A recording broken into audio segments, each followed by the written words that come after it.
I'm Sheila Brummer with Siouxland Public Media News. Jim Pillen was sworn in as the new governor of Nebraska during a ceremony in Lincoln Thursday afternoon. The Columbus Republican is a hog farmer, veterinarian, and former chair of the Nebraska State Board of Regents.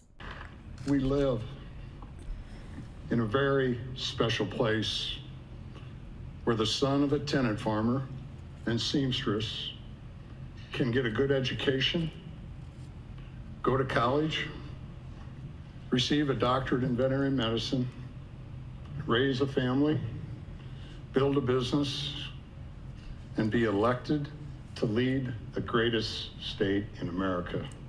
The Nebraska Democratic Party issued a statement prior to Pillen taking the oath of office. It says in part, Pillen will continue the legacy of backdoor dealings of anti-choice billionaire Pete Ricketts. Hardworking Nebraskans know that Ricketts purchased Pillen's seat.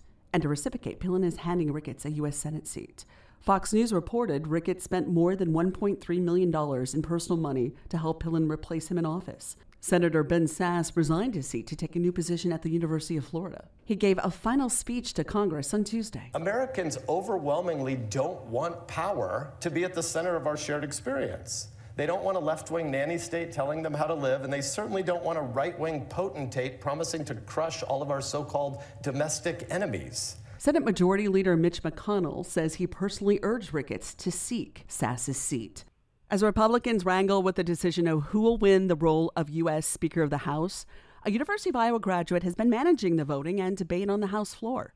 Sherilyn Johnson has been the clerk of the U.S. House since February of 2019.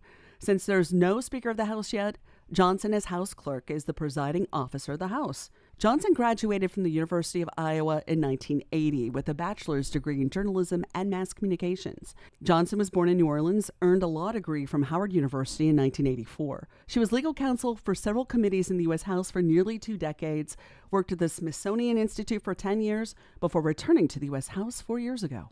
And despite several rounds of heavy snow in recent weeks, it will take significantly more precipitation to break Iowa's long-running drought. The state climatologist says much of the state is still far behind on moisture levels. Large portions of Iowa are in moderate to severe drought, with multiple northwest Iowa counties in the D3 category of extreme drought, and parts of Woodbury and Monona counties are in the worst category, D4, for exceptional drought.